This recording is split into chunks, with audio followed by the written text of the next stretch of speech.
โลโกปัฏฐัมภิกาเมตตาเมตตาเป็นเครื่องค้ำจุนโลกจิตเมตตาหวังสุขทุกทวนหน้าเพื่อนเกิดมาห่วมสุขห่วมทุกเข็นผูกไมตรีทวีหักเป็นหลักเกณฑ์บ่จองเวรเข็นขาหลบล่ากันเครื่องประดับขอมือคือการให้เครื่องประดับจิตใจคือเมตตาเครื่องประดับปากคือเปล่งปิยวาจาเครื่องประดับหูนันหนาคือฟังสิ่งที่เป็นมงคลขอนอบน้อมแด่องค์สมเด็จพระสัมมาสัมพุทธเจ้าผู้เป็นครูของเทวดาและมนุษย์ทั้งหลายขอนอบน้อมแด่พระธรรมที่พระผู้มีพระภาคเจ้าตรัสไว้ดีแล้วขอนอบน้อมแด่พระสงฆ์ผู้ดำรงศีลาสมาจารปฏิบัติตัดสงสารสูญนิพพานพ้นวัฏภัยขอแสดงความเคารพแด่คุณบิดาคุณมารดาผู้ให้กำเนิดเกิดลูกมาได้สร้างสรรค์คุณงามความดีขอแสดงความเคารพแด่คุณครูบาอาจารย์ท่านผู้ฮู้ทั้งหลายขอความเจริญงอกงามในศีลธรรมจงมีแก่ออกตนญาติโยมสาธุชนคนดีทั้งหลายที่กำลังติดตามฟังรายการธรรมะสตรีมาปัญญาเกิดในยามเช้าๆทุกบอนทุกสถานที่ขึ้น 95.0 ไปฮอดไปถึงออกตนญาติโยมทั้งหลายการสร้างสรรค์คุณงามความดีการเสริมบารมีด้วยการเอาธรรมะเข้าไปใส่ใจนั่นเป็นสิ่งที่เฮาทั้งหลายจำเป็นต้องปฏิบัติจำเป็นต้องเรียนรู้จำเป็นต้องศึกษาในเมื่อเฮาเรียนรู้เฮาศึกษาแล้วธรรมะเหล่านี้สิเป็นกำลังหนุนเป็นกำลังบารมีเป็นกำลังความดีเสริมใจของเฮาให้แข็งแรงเสริมกายของเฮาบ่ให้มันไปเบียดเบียนไผเสริมวาจาของเฮาให้มีพลังธรรมะบ่แม่นของพระธรรมะบ่แม่นของไผธรรมะมีอยู่ในใจของทุกคนธรรมะเฮ็ดให้เฮาเย็นธรรมะเฮ็ดให้เฮาบ่ร้อนบ่ร้นธรรมะเฮ็ดให้เฮาบ่สับสนถ้าทุกคนมีธรรมะปัญหาทุกสิ่งทุกอย่างที่เกิดขึ้นในชีวิตของเฮาล้วนแล้วแต่มาจากตัวเฮาเองบ่ได้มาจากไผในโลกนี้บ่มีไผสามารถเฮ็ดให้เฮาเสียใจได้นอกจากตัวเฮาเองเฮ็ดให้ตัวเองเสียเวลาและเสียใจเพราะฉะนั้นธรรมะที่ลูกหลานนำมาฝากออกตนญาติโยมแต่ละมื้อเพื่อเป็นข้อคิดเตือนจิตสะกิดใจอยากให้ออกตนญาติโยมทั้งหลายอยู่ด้วยความหักอยู่ด้วยความดีอยู่ด้วยความสามัคคีอยู่ด้วยความหักแพงแบ่งปันหักกันเหมือนพี่ดีกันเหมือนน้องปองดองกันเหมือนญาติสิมาจากศาสตร์ใดก็อย่าถามาอยู่ในพื้นแผ่นดินนั้นนี้แล้วก็เปรียบเหมือนพี่น้องร่วมท้องพ่อแม่เดียวกันถ้าสิเปรียบไปให้กว้างไกลก็คือเฮาเกิดมาร่วมกันในโลกอันนี้สัตว์ทั้งหลายเป็นเพื่อนร่วมเกิดแก่เจ็บตายด้วยกันทั้งเบิดทั้งสิ้นจำเป็นหยังต้องอิจฉากันจำเป็นหยังต้องเครียดแค้นกันจำเป็นหยังต้องซิ่งชั่งกันจำเป็นหยังต้องเอารัดเอาเปรียบซึ่งกันและกันจำเป็นหยังต้องขาฟันลันแทงกันบ่สิ้นบ่สุดจักเทื่อเป็นหยังคือบ่อยู่ร่วมกันด้วยความสามัคคีเป็นหยังคือบ่อยู่ร่วมกันด้วยความหักแพงเป็นหยังคือบ่อยู่ร่วมกันด้วยความเอื้อเฟื้อเผื่อแผ่และแบ่งปันความสามัคคีความเอื้อเฟื้อเผื่อแผ่และแบ่งปันมันสิเกิดขึ้นนั้นก็มาจากการที่เฮามีธรรมะต่างศาสตร์ต่างศาสนาแต่จุดหมายปลายทางก็คือบอนเดียวกันนั่นคือคุณงามความดีถือต่างกันก็อย่าเจ้าถือศาสนาหนึ่งข้อยถือศาสนาหนึ่งแต่ทุกศาสนาก็สอนให้เฮาเป็นคนดีแล้วเป็นหยังเฮาต้องมาแบ่งกันเป็นหยังเฮาต้องมาอิจฉาริษยากันเบียดเบียนกันด้วยคำเว้าที่ว่าศาสนาเจ้าเป็นจังซั่นศาสนาข้อยเป็นแบบนี้ศาสนาเจ้าเป็นจังซั่นศาสนาเจ้าเป็นจังซี่ทุกศาสดาสอนให้ลูกศิษย์ลูกหาตนเป็นคนดีเปรียบเหมือนพ่อแม่สอนลูกสอนเต้าพ่อแม่แต่ละคนนี่อยากให้ลูกเต้าเป็นคนหูผู้ดี42ปองทางในทางที่ดี4ทางถูกบอกทางที่มันผิดเตือนบ่ให้เฮ็ดบ่ให้กระทำในทางที่มันผิดศีลผิดธรรมแต่เป็นหยังลูกเต้าที่อยู่ในครอบครัวเรือนซ่านต้องเบียดเบียนกันญาติแย่งกันกูได้หน่อย มึงได้หลายเจ้าได้น้อยข่อยได้หลายอีพ่อแพงเจ้าหลายกว่าอีแม่แพงเจ้าหลายกว่าเป็นหยังเขาคือต้องแบ่งกันจังซั่นทั้งที่ว่าพ่อแม่นี่รักลูกทุกคนเสมอกันเพราะฉะนั้นศาสนาเริ่มต้นจากครอบครัวคือรากเหง้าของศาสนาพัฒนาขึ้นมาเป็นหมู่บ้านพัฒนาขึ้นมาเป็นชุมชนพัฒนาขึ้นมาเป็นเมืองพัฒนาขึ้นมาเป็นแขวงพัฒนาขึ้นมาเป็นประเทศอันนี้เขาต้องพากันใส่จิตใส่ใจในการสร้างสรรค์คุณงามความดีการเสริมบุญญาบารมีธรรมะที่เข้าไปอยู่ในจิตในใจได้ก็ย้อนเฮาเปิดประตูเอาลูกหลานได้เว้าไปเมื่อวานก็ได้เว้าไปแล้วว่าที่เอาธรรมะมาเว้าสู่ฟังแต่ละมื้อนี่เปรียบเหมือนเอากระแจมาให้ออกตนญาติโยมทุกคนมีหน่วยกระแจแล้วแต่ลูกกระแจก็มีมาพร้อมคือกันแต่เฮาบ่ยอมเปิดลูกหลานก็ได้มาเฮ็ดหน้าที่เสียนกระแจให้หรือว่าเป็นผู้ไขกระแจให้แต่ว่าถ้าออกตนญาติโยมบ่ยอมไขบ่ยอมเปิดหน่วยกระแจบ่ยอมเปิดหัวใจครับธรรมะก็สิบ่มีผลหยังธรรมะสิมีผลได้ก็ยอมเฮานำเขาไปประพฤติย้อนเฮานำเขาไปปฏิบัติย้อนเฮานำเขาไปใส่จิตใส่ใจเฮาจังสิเกิดความสว่างไสวอยู่ภายในจิตใจของเฮาเมื่อวานมีออกตนญาติโยมที่ได้ถามมาเปิดสายหน้าไม้ให้หลายสายมีคำถาม 3-4 คำถามออกตนญาติโยมบางคนก็โทรเข้ามาแล้วถามว่าพระอาจารย์นั่นข้าน้อยสิเป่าแผ่นนี่ไปทางไหนอยู่บ่อนไหนเฮ็ดจังไดไปบางคนก็บ่ฮู้วัดพลสวรรค์สารแดง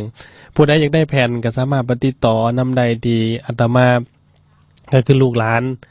อาจารย์สิสุขเสริมคุณไปถามเพิ่นว่าอาจารย์สิสุขอยู่บ่หรือว่าจำเบอร์โทรไว้ก็03094โต378หรือว่าสิติดต่อนำพระอาจารย์บุญตั้งอยู่ตานมิไซก็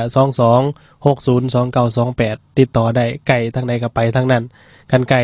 ลูกหลานไก่สาระแดงก็ไปสาระแดงไก่ตานมิไซก็ไปตานมิไซแต่ว่าแผ่นก็ยับหมอจอจันออกมาแล้วเด้อต้นยมทั้งหลายไก่สิเบิดเต็มที่แล้วคันไปบ่ทันก็มงคล38พอเฮ็ดออกมาหาห้อยแผ่นก็เบิดสำนันซะก่อนกันเป็นจังได๋ไว้โอกาสหน้าฟ้าใหม่มีทุนมีฮ้อนมีทุนผลิตออกมาอีกก็สิได้เฮ็ดแจกออกต้นนิยมอีกแต่ว่าเสียงที่ออกอากาศแต่ละมื้อนี่ก็ยังบ่ได้เฮ็ดแจกเพราะว่ามีจำนวนหลายกันได้เฮ็ดอย่างน้อยก็ต้องเป็น DVD อย่างน้อย 8-9 แผ่น 10 แผ่นก็ถือว่าหลายเติบอยู่แต่ว่ากำลังศรัทธาก็เฮ็ดออกไปเมื่อกี้ก็ใส่ปัจจัยส่วนทั้งครูบาอาจารย์ที่จัดนำกันแน่อาจารย์บุญตั้งอาจารย์บุญเนาแล้วก็อาตมาภาพลูกหลานเองแล้วก็ออกต้นนิยมบางคนที่ว่าได้ไปร่วมอุปโมทนานำเฮ็ดแจกไปก็ออกต้นนิยมถามว่าพระอาจารย์แจกฟรีบ่อันนี้แจกฟรีแต่ว่าเวลาไปแล้วออกต้นนิยมบางคนอาจารย์ก็น้อยบูชาไว้เป็นทุนเป็นฮ้อนในมื้อหน้าจะเฮ็ดแจกอีกต่อไปบ่เนาะอากาศแต่ละมื้อยังบ่ได้เฮ็ดให้แต่ว่ามงคลชีวิต38ประการประกอบดนตรีบางคนก็อาจารย์เสียงดนตรีดังโพดลูกหลานก็ปรับดนตรีลงให้ปรับให้เบากว่าเก่าเป็นหยังต้องใส่ดนตรีประกอบเพื่อให้ลูกหลานที่เป็นเยาวชนนะสามารถฟังได้พอเล็กน้อยนี่กินข้าวซื่อๆบ่ได้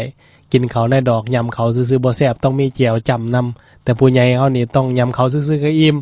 ยำข้าวซื่อๆก็แล้วก็บ่เป็นหยังมื้อหน้าก็สิได้เฮ็ดบอลออกอากาศแต่ละมื้อนี้แจกแต่ว่าสิครบหรือบ่ครบสิสมบูรณ์แบบหรือบ่สมบูรณ์แบบก็ขึ้นกับหมอกต้นนิยมทั้งหลายผู้ที่ตามมาฟังคำถามที่พอแม่ได้ถามมาเมื่อวานนี้เอาเริ่มต้นตั้งแต่คำถามที่1เพิ่นก็เว้าว่าโอ้ยพระอาจารย์เขาน้อยก็เข้าใจอยู่อุเบกขาการวางเฉยนี่เวลาที่ว่ามีคนอยู่ในสำนักงานอยู่ในองค์กรนี่เกิดความอิจฉาริษยามักเบียดเบียนคนอื่นอยู่ตลอดเวลานี่เขาน้อยก็เข้าใจอยู่เฮาวางเฉยเลยใจเฮาสิเย็นแต่ว่ากลุ่มคนเหล่านี้ในเมื่อเขาเจ้าเป็นจังซี่นี่มีวิธีศึกษาอบรมอยู่บ่ในทางธรรมะนี่เฮ็ดจังไดจังสิสามารถศึกษาอบรมคนเหล่านี้ได้อันที่พระพุทธเจ้าเพิ่นมีคำตอบบอกตัวโยมทั้งหลายแต่ว่าก่อนที่ไปศึกษาอบรมคนเหล่านี้นี่อาตมาอยากฝากไว้จังนึงว่าฝากไว้วิธีการเบิ่งคนนี่พระพุทธเจ้าเพิ่นให้เบิ่งจังได๋เพิ่นให้เบิ่งที่จริต6นี่คือเบิ่งพื้นฐานของจิตแต่ละคนจริตของแต่ละคนจริต6นี่ก็ได้แก่1มากก็คือราคะจริตนี่คือสภาวะจิตที่หลงติดอยู่ในรูปเสียงกลิ่นรสสัมผัสอันที่2มาคือโทสะจริตเพิ่นเอิ้นว่าโทสะจริตเนี่ยก็คือสภาวะจิตที่มีความที่ว่ามักง่ายฉุนเฉียว อันที่สามก็คือโมหะจริตคือจิตที่มักอยู่ในสภาพที่ง่วงเหงาหาวนอนหรือเศร้าซึมเป็นอาจินอันที่สี่มากับวิตกจริตวิตกจริตนี่คือสภาวะจิตที่กังวลสับสนและวุ่นวายฟุ้งซ่านอันที่ห้ามาก็คือศรัทธาจริตศรัทธาจริตนี่ก็คือสภาวะจิตที่เพิ่นเอิ้นว่ามีปรัชญาหรือหลักการของตัวเองและก็พยายามที่ว่าผลักดันตัวเองและผู้อื่นนี่ให้ไปถึงจุดหมายปลายทางอันที่หกก็คือพุทธจริตพุทธจริตนี่คือสภาวะจิตที่เน้นเรื่องการใส่ปัญญาเรื่องการพิจารณาไตร่ตรองเรื่องคิดหาเหตุหาผลมาแก้ปัญหาต่างๆในชีวิตมีความสนใจเรื่องการยกระดับจิตและพัฒนาจิตวิญญาณอันนี้คือจริตทั้งหกจริตทั้งหกนั่นบางคนนี่ทั้งหกอย่างนี่มีครบถ้วนเลยออกตัวโยมทั้งหลายคนบางคนนี่มีอันหนึ่งสองอันแต่คนบางคนนี่มีครบทั้งหกอย่างเลยบางรายนี่ก็บ่ครบบางคนก็บ่ครบมีน้อยมีหลายที่ว่าต่างกันตามอำนาจวาสนาบารมีที่เคยอบรมมาในอดีตก็ดีในปัจจุบันก็ดีหรือว่าต่อๆไปก็ดีอารมณ์เหล่านี้นี่มีความคล้ายๆกันแต่ว่าความเข้มข้นความรุนแรงนี่บ่เสมอกันเพราะมันเว้าเรื่องการสะสมบารมีเว้าเรื่องการสะสมคุณงามความดีมาของแต่ละคนนี่บ่เสมอกันจริตของมนุษย์ของเฮาแต่ละคนนี่จึงบ่เหมือนกันและแต่ละบุคคลนี่อาจมีจริตได้หลายอย่างปะปนกันไปผสมผสานกันไปอาจสิมีโทสะจริตแน่ราคะจริตโมหะมันยังแน่ผสมผสานไปหรือว่าสิมีตัวหนึ่งตัวใดเป็นประธานหรือว่าเป็นจริตที่ว่าประจำตัวเฮาเป็นจุดเด่นกว่าจริตอื่นอันนี้คำว่าจริตเนี่ยก็หมายถึงลักษณะนิสัยลักษณะนิสัยใจคอเฮามาเบิ่งราคะจริตนอกตัวโน้นทั้งหลายเมื่อกี้เว้าไปสันๆก่อนที่ไปศึกษาผมเว้าไปสันๆว่าเป็นสภาพว่าเป็นไดราคะจริตนี่คือยกตัวอย่างให้เห็นว่าเป็นลักษณะของคนที่มีบุคลิกภาพดีมีมาตรมีทรงมีน้ำเสียงนุ่มนวลเว้ามวนติดในความจบความงามความหอมความมวลซืนความแซ่บความนัวเพิ่นนี่บุคคลที่มีราคะจริตนี่บ่มักคิดแต่มักจินตนาการเฟ้อฝันจุดแข็งของคนที่มีราคะจริตนี่ก็คือมีความปราณีตอ่อนไหวละเอียดอ่อนละเอียดละออสังเฮาสิเห็นเบิ่งว่าคนที่มีราคะจริตนี่เป็นคนสร้างสังเกตมักเก็บข้อมูลเก่งมีบุคลิกหน้าตาเป็นที่ถูกใจและชื่นชมของคนที่อยู่อ้อมข้างของคนที่เห็นมีวาจาที่ม่วนเข้าได้กับทุกคนเก่งในการประสานงานการประชาสัมพันธ์และก็งานที่มักใส่งานที่ต้องใส่ก็คือเรื่องบุคลิกภาพอันนั้นคือจุดแข็งในภาษาอังกฤษนี่เพิ่นเรียกว่า strength แต่ว่าจุดอ่อนคือ weakness ในจุดอ่อนของคนที่ราคะจริตนี่ก็คือคนที่มีราคะจริตนี่มีจุดอ่อนอยู่ก็คือ1มากก็คือบ่มีสมาธิเฮ็ดเวียกใหญ่ได้ยากบ่มีเป้าหมายในชีวิตบ่มีความเป็นผู้นำเกรงอกเกรงใจอันนั้นก็บ่กล้าอันนี้ก็บ่กล้าขาดหลักการมุ่งแต่เรื่องบำรุงบำเรอผัสสะทั้งหาของตัวเองส่วนหลายเพิ่นเอิ้นว่ากามคุณทั้งหาแล้วก็กามคุณทั้งหานี่คือได้เว้าไปเมื่อวานรูปเสียงกลิ่นรสสัมผัสมักส่วนหลายมักคำเว้าที่ว่าหวานๆแต่ว่าอาจบ่จริงเว้าง่ายๆมักคำเว้าที่ว่าม่วนๆแต่ว่าคำเว้านั้นสิถูกหรือบ่ถูกก็อย่าอารมณ์นี่รุนแรงเป็นคนที่ว่ามีความอิจฉามีความริษยามักปรุงแต่งอันนี้เฮามาเบิ่งคนที่มีราคะจริตมันเริ่มต้นจากจุดแข็งและจุดอ่อนในเมื่อมีจุดอ่อนแล้วก็ต้องมีวิธีแก้ไขออกตนนิยมทั้งหลายวิธีแก้ไขก็คือวิธีแก้ไขคนที่มีราคะจริตนี่ก็คือพิจารณาให้อันนี้ผู้ใดก็อย่าตอนนี้กำลังมีเป็นให้มาสังเกตเจ้าของว่าเฮาเป็นคนที่มีราคะจริตบ่คือดังพุทธเจ้าเพิ่นได้ตรัสไว้จังซี่บ่ตอนนี้เฮาเป็นคนจริตของเฮาลักษณะนิสัยของเฮานี่เป็นจังไดวิธีแก้ไขก็คือให้พิจารณาโทษของจิตที่ว่าขาดสมาธิสำหรับคนที่มีราคะจริตให้พิจารณาว่าถ้าจิตของเฮาขาดสมาธิขาดความมั่นคงแล้วนี่มันสิเกิดโทษหยังขึ้นอันที่2มาก็คือฝึกพลังจิตให้มีสมาธิเข้มแข็งให้มีความมั่นคงแน่วแน่อยู่ในคุณงามความดีให้มีสมาธิมั่นคงอย่าหวั่นไหวอย่าเอ็นเอียงให้ฝึกจังซี่แล้วอันที่3มาให้หาเป้าหมายที่แน่นอนในชีวิตของเราให้หาเป้าหมายชีวิตที่แน่นอน อันที่สี่มาพิจารณาสิ่งปฏิกูลต่างๆของร่างกายเพื่อลดละเลิกการติดอยู่ในรูปเสียงกลิ่นรสสัมผัสเบอร์เอิ้นว่าอสุภกรรมฐานให้พิจารณาความบ่งามแน่แต่ถ้าผู้ใดติดอยู่ในความงามมันน่ะให้พิจารณาความบ่งามว่าร่างกายนี่เป็นของบ่เที่ยงแท้แน่นอนมื้อนี้มันหนุ่มมื้อนี้มันน้อยมื้อหน้าจักหน่อยมันก็สิเฒ่าสิแก่ไปสุดท้ายมามันก็สิเป็นของเน่าของเหม็นมันยังไปให้พิจารณาจังซี่อันนี้คือคนที่มีราคะจริตราคะจริตมีทั้งจุดแข็งจุดอ่อนแล้วก็วิธีแก้ไขให้ไปพร้อมๆกันจังซี่แล้วอันที่สองคนที่มีโทสะจริตคนที่มีโทสะจริตนี่ลักษณะของคนประเภทนี่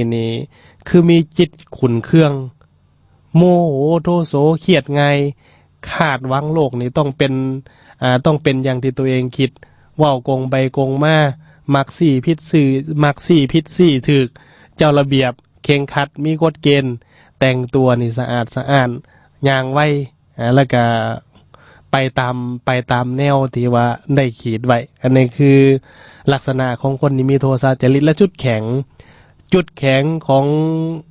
โทสะจริตคนประเภทโทสะจริตก็คืออุทิศตนนี่อุทิศตัวเองทุ่มเทให้กับเวียกกับการกับงานมีระเบียบวินัยสูงโกงเวลาวิเคราะห์ปัญหาเก่งเบิ่งอีหยังโกงไปโกงมามีความจริงใจต่อผู้อื่นสามารถเพิ่งพาได้เว้าคำใดคำนั้นบ่คอยโลภนี่อันนี้คือจุดแข็งของคนที่มีโทสะจริตและจุดอ่อนนี่คือมีจิตที่ว่าขุ่นมัวติดอยู่กับอดีตโดยที่ว่าบ่ยอมปรับปรุงเปลี่ยนแปลงแก้ไขตนเองบ่มีความเมตตาบ่เป็นที่น่าคบหาสมาคมกับของคนอื่นและบ่มีเพิ่นเอิ้นว่าบ่มีบารมีบ่มีความคิดสร้างสรรค์มักสร้างวจีกรรมเป็นประจำมีโรคภัยไข้เจ็บได้ง่ายคือคนที่มีตัวโทสะจริตนี่มีความโมโหโทโสมักหายเพิ่นเอิ้นว่าจาบ่ม่วนนั่นคือจุดนอนและวิธีทางแก้ไขก็คือให้สังเกตเบิ่งอารมณ์ของตัวเองเป็นประจำเจริญเมตตาให้หลายๆคิดก่อนเว้านานๆแหละเว้าทีละคำฟังทีละเสียงอย่าไปจริงจังกับโลกหลายเกินไปเปิดใจกว้างกับความคิดเห็นใหม่ๆพิจารณาโทษของความโมโหโทโสความเกลียดแค้นซิงซังต่อความเสื่อมโทรมของห่างไกลอันนี้คือวิธีทางแก้ไขสำหรับคนที่ว่ามีโทสะจริตอันที่สามคนที่มีโมหะจริตนี่ลักษณะของคนที่มีโมหะจริตก็คือเป็นคนที่ว่าง่วงซึมเบื่อเซ็งแนมเบิ่งตานี่เศร้าซึ่งเว้าจาเบาๆหนุ่มนวลอ่อนโยนยิ้มง่ายอารมณ์บ่ค่อยเสียบ่ค่อยเครียดไผบ่ค่อยสั่งไผบ่มักเข้าสังคมบ่มักเฮ็ดตัวเป็นจุดเด่นย่างแบบขาดจุดมุ่งหมายให้ความมั่นคงอันนี้คือลักษณะของคนที่มีความมีโมหะจริตจุดแข็งของคนโมหะจริตก็คือบ่ฟุ้งซ่านเข้าใจอิหยังได้ง่ายและจ้าแจ้งมีความรู้สึกมักตัดสินใจอิหยังได้ถูกต้องเฮ็ดเวียกเก่งโดยเฉพาะเวียกประจำบ่ค่อยทุกข์หรือเครียดหรือตึงเครียดกับเวียกงานหลายเป็นคนดีเป็นเพื่อนที่น่าคบบ่ทำให้ไผอันนี้คือจุดแข็งของคนที่มีโมหะจริตจุดอ่อนของคนที่มีโมหะจริตก็คือบ่มีความมั่นใจเบิ่งตัวเองต่ำกว่าความเป็นจริงโทษตัวเองเสมอหมกมุ่นอยู่แต่กับเรื่องตัวเองบ่สนใจคนอื่นบ่จัดระบบความคิด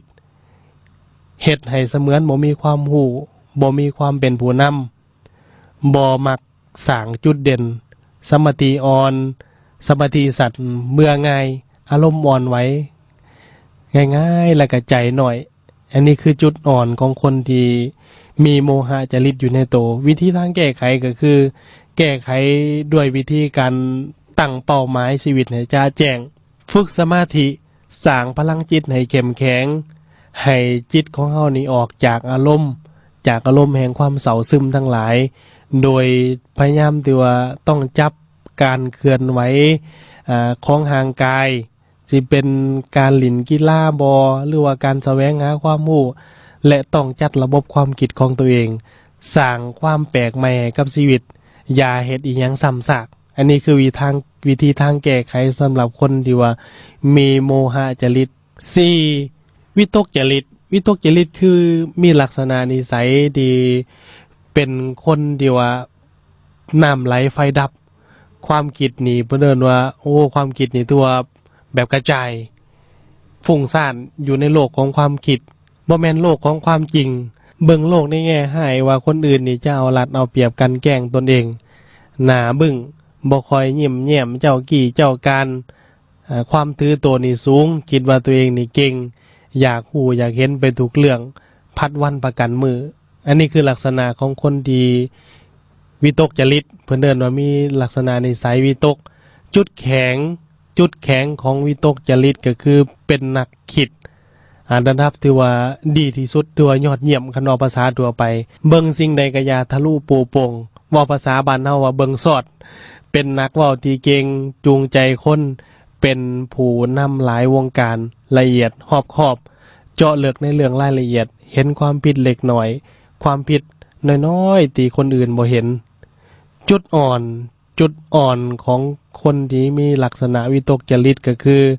เบิ่งจุดน้อยๆลืมภาพใหญ่เปลี่ยนแปลงความคิดตลอดเวลาจุดยืนกลับไปกลับมาบ่รักษาสัญญามีแต่ความคิดบ่มีความรู้สึกบ่มีวิจารณญาณลังเลมักตัดสินใจผิดพลาดมักผิดเถียงทะเลาะวิวาททำให้จิตใจเอารัดเอาเปรียบผู้อื่นมีความทุกข์พอเห็นแต่ปัญหาแต่หาทางแก้ไขบ่ได้วิธีทางแก้ไขของคนที่มีวิตกจริตก็คือต้องเลือกเอาความคิดอย่าให้ความคิดลากไปฝึกสมาธิแบบอานาปานสติคือการเบิ่งลมหายใจเข้าออกเพื่อสงบสติอารมณ์เลิกอกุศลจิตคือครั้งความคิดที่บ่ดีคลายจากความฟุ้งซ่านคือความคิดที่ว่าสั่นสร้างวินัยสร้างระเบียบให้แก่เจ้าของต้องสร้างขอบเขตของเวลาฝึกเบิ่งในภาพรวมคิดให้ครบวงจรหัดเบิ่งโลกในแง่ดีพัฒนาสมองด้านขวาอันนี้คือวิธีทางแก้ไขของคนที่มีวิตกจริต5ศรัทธาจริตลักษณะของคนที่มีศรัทธาจริตก็คือเป็นคนที่ว่ายึดมั่นอย่างแห่งกล้าในบุคคลหลักการหรือความเชื่อถือและความศรัทธาคิดว่าตัวเองนี่เป็นคนดีน่าศรัทธาประเสริฐกว่าคนอื่นเป็นคนจริงจังเว้าจามีหลักการอันนี้คือลักษณะของศรัทธาจริตจุดแข็งมีพลังจิตสูง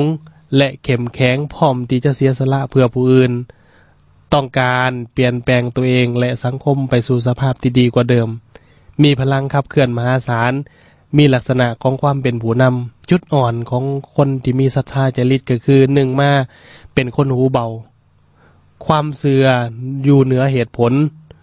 ถูกหลอกได้ง่ายๆถูกตัวได้ง่ายๆยิงศรัทธาหลายปัญญายิงลดหน่อยลงจิตใจขับแคบบ่ยอมรับความคิดที่แตกต่างบ่ประนีประนอมเบิ่งโลกเป็นขาวและดำเพื่อให้บรรลุเป้าหมายที่ตนคิดว่าถูกต้องสามารถเฮ็ดได้ทุกอย่างแม้นแต่ใส่ความรุนแรงวิธีทางแก้ไขก็คือให้นึกถึงหลักการในกาลามสูตรใส่หลักเหตุผลพิจารณาเหนือความเชื่อใส่ปัญญานำทางและใส่ศรัทธาขับเคลื่อนเปิดใจให้กว้างรับความคิดใหม่ๆลดความยึดมั่นในตัวบุคคลหรืออุดมการณ์ลดความยึดมั่นในตัวเฮาของเฮาอันสิเว้าให้แห้งแบบวัยรุ่นเว้าก็คือในตัวกูของกูอันที่6คือพุทธิจริตนี่คือลักษณะที่คิดอิหยังก็อย่าเป็นเหตุเป็นผลเบิ่งเรื่องต่างๆตามสภาพความเป็นจริงบ่ปรุงแต่งพร้อมรับความคิดที่แตกต่างไปจากของตนเองใฝ่เฮียนรู้สร้างสังเกตมีความเมตตาบ่เอารัดเอาเปรียบหน้าตาผ่องใสตาเป็นประกายบ่มีทุกข์จุดแข็งของคนที่มีพุทธิจริตก็คือสามารถเห็นเหตุเห็นผลได้จ้าแจ้งและรู้วิธีการแก้ไขปัญหาต่างๆได้อย่างถูกต้องอัตตาต่ำความถือตัวต่ำเปิดใจรับขอถูกขอบ่ถูกจิตอยู่ในปัจจุบันบ่จมอยู่ในอดีต และบ่กังวลในสิ่งที่จะเกิดขึ้นในอนาคตพัฒนาปรับปรุงตัวเองอยู่สม่ำเสมอเป็นกัลยาณมิตรจุดอ่อนของคนที่มีพุทธิจริตก็คือมีความเสื่อยซ่าบ่บองบ่ไวบ่ต้องการพัฒนาจิตวิญญาณของตนชีวิตนี้มีความสะดวกสบายมาตลอดหากต้องเผชิญกับปัญหาด้านลบอาจเอาตัวเองบ่รอดบ่มีความเป็นผู้นำจิตบ่มีพลังพอที่จะดึงดูดคนให้ไปตามคำบอกของตนเองได้วิธีทางแก้ไขก็คือต้องถามตัวเองว่าพอใจแล้วหรือบ่กับสภาพที่ว่ามันเป็นอยู่ในปัจจุบันเพิ่มพลังสติพลังสมาธิพัฒนาจิตให้มีพลังขับเคลื่อนอย่างแห้งขึ้นเพิ่มความเมตตาพยายามที่ว่าเฮ็ดประโยชน์ให้กับสังคมให้ได้หลายขึ้นออกตนญาติโยมหลายคนสงสัยว่าเป็นหยังพระอาจารย์คือบ่เว้าเรื่องวิธีทางศึกษาพรหมวิธีแก้ไขเลยเป็นหยังคือต้องเว้าเรื่องจริต6ก่อนจริต6นี่เป็นพื้นฐานของทุกคนมีออกตนโยมทั้งหลายบางคนมีครบบางคนมีบางจริตเพราะฉะนั้นก่อนเฮาสิศึกษาก่อนเฮาสิอบรมคนที่ว่ามีความอิสาริษยานี่ต้องรู้พื้นฐานฮู้จริตของแต่ละคนซะก่อนสิศึกษาพรหมหยังก็อย่าต้องฮู้จริต6อย่างนี้เฮาจังสิสามารถศึกษาพรหมกับเจ้าออกจังสิเบิ่งกับเจ้าออกได้ว่าเฮาสิสมควรแก้ไขปัญหานี้ด้วยวิธีใดบางครั้งนี่เฮาทั้งหลายที่ว่าอยู่ในสังคมนี่เฮารู้สึกอิจฉาริษยาคนอื่นเขานี่หน้าตาดีกว่าเรียนเก่งกว่าเป็นคนจังได๋เป็นคนได้รับความสนใจจากผู้อื่นหลายกว่าจนกระทั่งบางทีนี่รู้สึกน้อยเนื้อต่ำใจบางทีก็สั่งฮอดเจ้าของอิจฉาเจ้าของก็มีหายไปกว่าหันนำไปสู่ความอิจฉาริษยาคนอื่นอยากให้คนอื่นนี่ซัวกว่าเฮาอยากให้คนอื่นตกต่ำกว่าเฮาซึ่งเป็นการกระทำที่บ่ถูกต้องทั้งที่คนนั้นบ่ได้เฮ็ดอิหยังให้เฮาเลยบ่ได้เฮ็ดความผิดหยังให้เฮาเลยเฮารู้สึกจังซี่แล้วเฮาก็อยากทำลายเขาเฮาอยากเบียดเบียนเขาและก็บ่มีสติห้ามจิตห้ามใจเจ้าของเพราะหลงลืมคิดว่าตัวเองเฮ็ดถูกต้องออกตนนิยมทั้งหลายก่อนที่ไปศึกษาพรหมนั้นเฮามาเบิ่งว่านิสัยของคนที่มักอิจฉาตาร้อนหรือว่าคนที่อยากให้คนอื่นนี่ต่ำกว่าเจ้าของน่ะมันเกิดมาได้จังใดนิสัยของความอิจฉาริษยานี่เกิดขึ้นกับคนที่มีความดีในตัวน้อยกว่าคนที่ว่าคนอื่นพอหากมีคุณงามความดีอยู่ในตัวหลายกว่าคนอื่นนี่เขาคงบ่มีความจำเป็นต้องไปอิจฉาตาร้อนไผเนื่องจากมีคุณงามความดีมีความรู้มีความสามารถน้อยกว่าคนอื่นแล้วก็อยากที่จะให้ได้ดีเท่ากับเขาหรืออยากจะให้ดียิ่งกว่าเขาแต่แทนที่จะคิดแก้ไขตัวเองกลับไปคิดในทางที่ผิดคิดในทางที่ให้คือแทนที่จะยกตัวเองขึ้นมาด้วยการกระทำความดีให้ยิ่งขึ้นไปกลายเป็นว่าความดีก็บ่เฮ็ดแถมยังคิดจะเหยียบคนอื่นเนี่ยจมลงไปอยู่กับพื้นด้วยฤทธิ์แห่งความอิจฉาริษยาด้วยฤทธิ์เดชแห่งความเข้าใจผิดจนกลายเป็นความอิจฉาริษยาบ่อยากให้ไผได้ดีลื่นตัวเองเลยเมื่อเฮาฮู้แล้วว่าต้นเหตุแห่งความอิจฉาริษยานั้นมาจากความที่ตัวเองมีคุณงามความดีหน่อยมันก็สะท้อนให้เฮาเห็นว่าถ้าอย่างนั้นในใจของคนที่มักอิจฉาริษยานี่ก็คงมีแต่ความเศร้าหมองคิดที่จะสร้างสรรค์อิหยังกับไผนี่ก็บ่เป็นคิดออกแต่ในเรื่องที่จะทำลายที่จะเบียดเบียนคนอื่นอยู่เรื่อยไปเช่นคิดที่จะทำลายทรัพย์สินทรัพย์สมบัติเก่าของเงินทองคิดที่จะทำลายเกียรติยศชื่อเสียงคิดที่จะทำลายคนอื่นให้เจ็บทั้งกายทั้งใจคิดวนไปวนมาเวียนไปเวียนมาอยู่อย่างนี้คือในจิตในใจของคนที่มีความอิจฉาริษยาเป็นแบบนี้คนบางคนเอาพยานอันขณะกับเจ้าร่ำกับเจ้ารวยแล้วก็ยังมามีความอิจฉาริษยาคนที่บ่ร่ำบ่รวยคนที่บ่มีทรัพย์สมบัติเก่าของเงินทองอยู่คือเฮานี่เป็นหยังกับเจ้ายังไม่อิจฉาริษยาเบียดเบียนอยู่มันก็แบบเดียวกันออกตนโยมทั้งหลายคนเหล่านั้นรวยแต่ภายนอกแต่ว่าก็เจ้าบ่รวยภายในคือคุณงามความดีก็เจ้าก็ยังมาอิจฉาริษยาเบียดเบียนเอารัดเอาเปรียบอยู่แบบเดียวกันเพราะฉะนั้นออกตนโยมทั้งหลายคนที่มีนิสัยมักอิจฉาริษยาจึงเป็นคนที่มีจิตใจเศร้าหมองทางกลางเว้นในกลางคืนเมื่อจิตใจเศร้าหมองอยู่ดังนี้นี่แม้แต่คำเว้านี่เว้าออกมาก็เฮ็ดให้คนอื่นนี่เกิดความเศร้าหมอง เวลาเว้าออกมาคนที่อยู่อ้อมข้างนี่ก็ได้รับความบ่สบายจิตบ่สบายใจคำเว้าที่ออกมาจากปากนี่ก็มีแต่เรื่องที่บ่ดีปรึกษาหารือหยังบ่ได้เป็นคำเว้าที่เพิ่นเอิ้นว่าคำเว้าที่เว้าออกมานี่แมงวันตอมเลยแมงวันนี่มันสิตอมแต่ของหมิ่นบ่แม่นว่าภาษาดอกไม้คันเป็นภาษาดอกไม้นี่เว้าออกมาแล้วมีแต่ความม่วนมีแต่ความชื่นเป็นปิยาวาจาบ่เป็นพิษแก่ไผเปล่งออกมายามใดก็มีความหอมมีความปักกุ่มสุมเย็นอยู่ตลอดเวลาออกต้นนิยมให้เข้าใจว่าคนที่มีความอิสาริษยานี่แม้กระทั่งกายนี่ก็มีความละเอียดวาจาก็บ่มีความเป็นปกติคือวาจาเป็นผิดใจนี่ก็แสดงผิดออกมาตลอดเวลาเพิ่นเอิ้นว่ามนุษย์เนรยิโกมนุษย์นรกคือนอนอยู่ในไฟแห่งความอิสาริษยานอนอยู่ในวังวนแห่งความอิสาริษยาอยู่ตลอดเวลาหาความสุขบ่ได้ความอิสาริษยาน่ะมันเผาผลาญมันเฮ็ดให้เกิดอาการที่ว่าเจ็บแสบอยู่ตลอดเวลาสุดท้ายมาก็เป่งออกมาสู่ภายนอกเฮ็ดให้เกิดโรคเจ็บท้องเจ็บไส้โรคปวดเสียนเวียนเก่าปวดเสียนเวียนหูอีหยังอันนี้มันเฮ็ดให้เกิดโรคต่างๆตามเข้ามาในชีวิตเฮ็ดให้เกิดความบ่สบายกายเกิดความบ่สบายใจเพราะฉะนั้นออกตนนิยมทั้งหลาย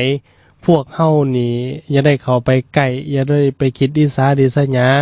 เบียดเบียนตนเองและคนอื่นเด็ดขาดถ้าเมื่อในใจเฮาคิดแม้กระทั่งหน่อยเดียวนี่เส้นเฮาเริ่ม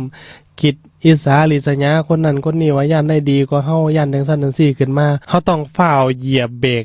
ในทันทีในตอนนั้นโดยเตือนตัวเองว่าที่เฮายังตกต่ำอยู่อย่างนี้เพราะว่าแต่ก่อนนี่เฮาบ่ได้สร้างสรรค์คุณงามความดีเฮาบ่ได้สั่งสมความดีมาทั้งกายทั้งวาจาและใจความดีของเฮานี่จริงหน่อยเฮาต้องเตือนตัวเองจังซี่ทางที่จะแก้ไขให้ตนเองดีนี่ก็มีหลายเพราะหากเฮาจับทิศทางถูกเมื่อเฮามีบุญน้อยเฮาก็ต้องหาวิธีเฮ็ดบุญสร้างคุณงามความดีให้หลายขึ้นเรื่องเวียกเรื่องการเรื่องงานบ่ว่าจะเป็นเวียกใดหน้าที่ใดที่ได้รับความมอบหมายได้รับการมอบหมายจากหมู่คณะหรือจากครอบครัวจากเวียกที่หาเลี้ยงชีวิตเฮาเองก็ตามนอกจากจะเฮ็ดให้สุดฝีมือแล้วยังต้องปรับปรุงให้ดียิ่งๆขึ้นไปอีกแต่ในกรณีที่ถึงจะปรับปรุงอย่างใดก็ยังสู่บ่ได้นั้นเฮาต้องฟ้าวเข้าไปขอความรู้จากเขาซึ่งจะเฮ็ดให้เฮานี่ย้อนเวลาหรือว่าย้อนระยะทางในการเฮ็ดเวียกของเฮาในการปรับปรุงฝีมือของเฮานั้นได้ไวขึ้นจากนั้นก็หันหน้าเข้าวัดมาศึกษาธรรมะปฏิบัติธรรมให้ยิ่งๆขึ้นไปก่อนหน้านี้บ่เคยเฮ็ดบุญบ่เคยเฮ็ดทานบ่เคยรักษาศีลบ่เคยนั่งสมาธิต่อแต่นี้ไปต้องฟ้าวเฮ็ดกันต้องฟ้าวศึกษาต้องฟ้าวนำธรรมะเข้าไว้ในจิตในใจด้วยการศึกษาธรรมะจากครูบาอาจารย์ด้วยการศึกษาธรรมะจากพ่อจากแม่จากนักปราชญ์จากผู้รู้ทั้งหลายเฮาก็จะได้คำแนะนำจากเพิ่นว่าเส้นการให้ทานมีผลเฮ็ดให้รวยการรักษาศีลมีผลเฮ็ดให้งามการเจริญสมาธิภาวนามีผลเฮ็ดให้เป็นคนเฉลียวฉลาดมีสติปัญญาพอจับหลักตัวนี้ได้นี่ก็สิเฮ็ดให้เฮาสามารถที่ว่าพัฒนาตนเองให้ยิ่งขึ้นไปยกตัวอย่างให้เห็นอีกจังนึงคือเฮามีเครื่องครบอุปกรณ์ครบทรัพย์สมบัติเขาของเงินทองมีพร้อมแล้วแต่เฮายังไปอิสาริษยาเขานั่นก็เพราะว่าเฮานี่บ่มีบริวารเวลาไปไสมาไสทั้งๆที่มีทรัพย์สมบัติเขาของเงินทองรวยก็รวยงามก็งามแต่ว่าไผๆก็บ่ฮักแล้วแทนที่จะถามว่าเป็นหยังไผๆถึงบ่ฮักเฮากลับเที่ยวไปเครียดแค้นซิงซังโมโหโทโสผู้นั้นผู้นี้หรือว่าเที่ยวไปอิสาริษยาคนอื่นที่เขามีคนหักเต็มบ้านเต็มเมืองต้องเบิ่งและตั้งคำถามใหม่ให้เป็นก็คือแทนที่จะตั้งคำถามว่าเป็นหยังเขาจริงบ่ฮักเฮาก็ต้องตั้งคำถามใหม่ว่าเฮาบ่น่าฮักบ่ไหนแล้วเริ่มสำรวจกวดสอบตัวเองถ้าหาบ่พบแท้ๆก็ไปถามครูบาอาจารย์หรือว่าถามนักปราชญ์ผู้รู้ทั้งหลายถามคนเฮ็ดเวียกเฮ็ดงานนำกันแล้วเฮาสิได้รู้เพิ่นสิได้แนะนำเฮาว่าจุดนั้นจุดนี้เพิ่นสิได้แนะนำว่าเจ้าควรสร้างเสน่ห์หรือสร้างวาจาที่ถูกต้องปองดองสามัคคีฮักแพงแบ่งปันซึ่งพระสัมมาสัมพุทธเจ้าของเฮาได้วางไว้อยู่4ข้อเสน่ห์ของการอยู่ ในสังคมหรือว่าเสน่ห์ของการเฮ็ดเวียกอยู่ในองค์กรพุทธเจ้าเพิ่นก็ได้แนะนำไว้4ข้อนั่นคือการสร้างเสน่ห์คือ1มันให้ทานคำว่าทานนี่ในที่นี้บ่ได้หมายถึงการตักบาตรกับพระภิกษุสามเณรทานในที่นี้หมายถึงมีหยังก็อย่าปันกันกินปันกันใช้รวมทั้งปันคุณงามความดีให้แก่กันและกัน2ปิยวาจาเวลาเว้าจากับไผก็อย่าเว้าด้วยคำที่ม่วนเพราะสิ่งที่จะเฮ็ดให้เกิดกำลังใจได้ดีนั่นบ่มีหยังดีไปกว่าคำเว้ามวนๆในทำนองเดียวกันสิ่งที่จะบั่นทอนกำลังใจคนได้ก็บ่มีหยังเกินไปกว่าคำเว้าที่บ่ม่วนคำเว้าที่หยาบ3อัตถจริยาคือความรู้ความสามารถที่เฮามีอยู่ถ้าเอาไปช่วยไผได้ก็ช่วยกันไปอย่าไปหวงแหนอย่าไปหวงความรู้ความสามารถ4สมานัตตาตาคือบ่ว่าคบกับไผก็มีแต่ความจริงใจให้เขาบ่ร้อยเสียบทั้งหลังเขาจนสอดถึงหัวใจบ่ว่าให้ไผหลับหลังมีแต่ความจริงใจมีแต่ความปลอดภัยให้กับคนอื่นเสมอคันถ้าเฮามีทั้งธรรมะทั้ง4ประการแล้วนี้มันสิเป็นเสน่ห์ของเฮาเว้าแบบทั่วไปง่ายๆสบายก็คือสร้างเสน่ห์ด้วยการให้ทั้งสิ่งของทั้งคำเว้าทั้งกำลังใจทั้งความปลอดภัยแก่เขาคันเฮาเฮ็ดได้จังซี่แล้วบ่มีคนหักบ่มีไผหักก็ให้ฮู้ไปแล้วเฮาสิบ่ได้มีคำถามกลับมาถามย้อนหลังอีกว่าโอ้ยอันครูบาอาจารย์เวลาเขาน้อยไปไสมาไสก็ตามเป็นหยังเขาคือต้องอิจฉาริษยาเขาน้อยทั้งบ้านทั้งเมืองเป็นหยังอยู่ในองค์กรเขาคือต้องอิจฉาบ่ยาบ่เซาจักเทื่อก็ย้อนว่าเฮาบ่สร้างเสน่ห์ทั้ง4อย่างที่กล่าวมานี้และฝากออกตนโยมทั้งหลายไว้อีก4ข้อเพื่อจะนำไปศึกษาอบรมคนที่กำลังมีความอิจฉาริษยาคนอื่นอยู่ในเฮือนในครอบครัวเฮือนซ่านอีหยังก็อย่าหรือว่าในสำนักงานองค์กรเฮานอกจากการวางเสยอันที่1ก็คือสอนให้เขาเจ้าฮู้ว่าอย่าเป็นคนมักจับผิดคนที่คอยจับผิดคนอื่นแสดงว่าหลงตัวเองว่าเป็นคนดีกว่าคนอื่นบ่เห็นขอบกพร่องของตนเองบางทีนี่ตัวเองนี่กิเลสท่วมหัวอยู่ก็ยังบ่รู้จักตัวเองคนที่มักจับผิดนี่จิตใจจะหม่นหมองบ่มีโอกาสที่ว่าจะสัมผัสกับคุณงามความดีได้ฉะนั้นจงเบิ่งคนเบิ่งโลกในแง่ดีแม้แต่ในสิ่งที่เป็นทุกข์ถ้าเบิ่งเป็นก็เป็นสุข2อย่ามัวแต่คิดอิจฉาริษยาแข่งกันดีบ่ดีจักคนพัดกันดีได้ทุกคนคนเฮาต้องมีพรหมวิหาร4คือเมตตามีความปรารถนาดีต่อกันกรุณาก็เบิ่งแยงเกื้อหนุนกันมุทิตายินดีในคุณงามความดีที่ตนเองและคนอื่นสร้างร่วมกันอันที่4มาอุเบกขาเข้าใจความเป็นจริงเข้าใจโลกเข้าใจสภาพแวดล้อมคนที่เฮาอิจฉาคนที่เฮาริษยาเป็นการส่วนตัวมีชื่อว่าเจ้ากรรมนายเวรถ้าเขาสุขเฮาจะทุกข์ฉะนั้นเฮาต้องถอดถอนความอิจฉาริษยาออกจากใจเฮาเพราะไฟริษยาไฟแห่งความอิจฉาเป็นไฟมรสุมเฮ็ดให้เฮาอยู่บ่เย็นเป็นบ่สุขเฮาอิจฉา1คนเฮาก็มีทุกข์1ก้อนเฮาสามารถถอดถอนความอิจฉาริษยาออกจากใจเฮาได้โดยใช้วิธีแผ่เมตตาหรือสื่อโคมไฟมาแล้วนำมาเขียนสื่อคนที่อิจฉาแล้วปล่อยให้ขึ้นไปลอยอยู่เทิงฟ้า3อย่าเสียเวลากับความหลัง 90% ของคนที่ทุกข์เกิดจากการย่ำคิดย่ำทำปล่อยบ่ลงปลงบ่เป็นคนที่ปัดความหลังออกบ่ได้นี่เปรียบเหมือนคนที่แบกเครื่องของต่างๆไว้อยู่ทั้งกลางหลังแล้วบ่ยอมปลงเฮ็ดให้เกิดทุกข์ขึ้นมาถ้าบ่อยากทุกข์เฮาก็ต้องเรียนรู้จักที่จะปล่อยวางเฮาอย่าปาปล่อยคมมีดแห่งอดีตมาขีดหัวใจเฮาในปัจจุบันอยู่กับปัจจุบันให้เป็นให้กายอยู่กับจิตจิตอยู่กับกายคือมีสติกำกับอยู่ตลอดเวลาบาดแผลที่มันเกิดขึ้นแล้วมันใกล้สิเศร้าใกล้สิหายเฮาอย่าพยายามไปแก้มันแล้วเอาเกลือทาแล้วสิเกิดปัญหาตามมาในชีวิตอย่าเพพังอย่างใหญ่เพราะบ่รู้จักพอตัณหาที่มีปัญหาก็คือความโลภความอยากที่เกินพอดีเหมือนกับทะเลบ่เคยอิ่มน้ำไฟบ่เคยอิ่มด้วยเสื้อธรรมชาติของตัณหาคือยิงตืมลงไปยิงบ่เต็มทุกอย่างต้องเบิ่งที่คุณค่าแท้ บ่แม่นเบิ่งที่คุณค่าเทียมเส้นคุณค่าที่แท้ของโมงคือเฮ็ดให้เฮารู้จักเวลาบ่แม่นมีไว้ใช้เพื่อความหรูหราคุณค่าที่แท้ของโทรศัพท์มือถือคือไว้สื่อสารแต่องค์ประกอบอื่นๆที่เสริมมาบ่แม่นคุณค่าที่แท้ของโทรศัพท์เฮาต้องถามตัวเองว่าเกิดมาเฮ็ดหยังคุณค่าที่แท้จริงของการเกิดมาเป็นมนุษย์อยู่บ่อนใดเฮาต้องตามหามันตามหาแกนสารของชีวิตให้พบถ้าเฮาตามมันพบแล้วเฮาก็สิจบลงด้วยความสุขด้วยความเข้าใจในชีวิตออกตนนิยมทั้งหลายคำถามที่ถามมาจากทางบ้านก็ยังบ่ทันตอบบ่เทื่อแล้วไม่ออกเพิ่นถามว่าเฮาควรแผ่เมตตาตอนไหนเมื่อวานลูกหลานก็ได้ตอบไปแล้วว่าการแผ่เมตตานั้นปกติเวลาที่ว่าหลังจากที่เฮาเริ่มไหวพระรัตนตรัยแล้วเป็นขั้นตอนมาว่าสิอาจสูตรมนต์เสริมสูตรตัวนั้นตัวนี้เสริมแต่การแผ่เมตตานั้นหลังจากที่ว่าเฮานั่งสมาธิ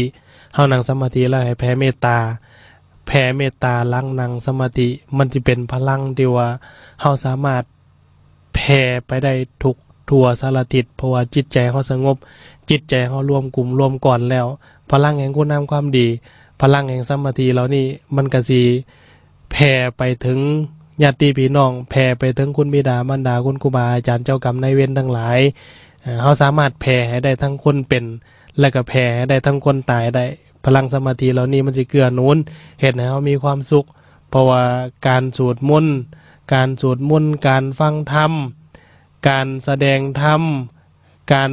พินิจพิจารณาธรรมนี่เฮ็ดให้เฮามีความสุขในการสร้างสรรค์คุณงามความดีได้การแผ่เมตตาก็ต้องแผ่หลังที่ว่าเฮานั่งสมาธิมันสิเป็นพลังมหาศาลเริ่มต้นจากการแผ่ตนเองก่อนและจังแผ่ให้ผู้อื่นบทแผ่เมตตาเฮาสิสั้นหรือยาวก็ขึ้นกับเฮาเลือกเองมื้อนี้ตอบได้2คำถามจังซี่ให้ออกตนนิยมทั้งหลายผู้ที่อยู่ทางบ้านก็ยังอีก3คำถามที่บอกถามมายังบ่ได้ตอบให้เป็นจังได๋ก็ติดตามฟังออกตนนิยมทั้งหลายในท้ายสุดแห่งการน้อมนำเอาหลักธรรมคำสั่งสอนของพระชินวรสัมมาสัมพุทธเจ้ามาฝากออกตนนิยมทั้งหลายมื้อนี้ขอให้ออกตนนิยมทั้งหลายจงประสบแต่ความสุขความเจริญในศีลเจริญในสมาธิเจริญในปัญญาบ่ทุกตนทุกคนได้ก่อขาเทินเจริญพร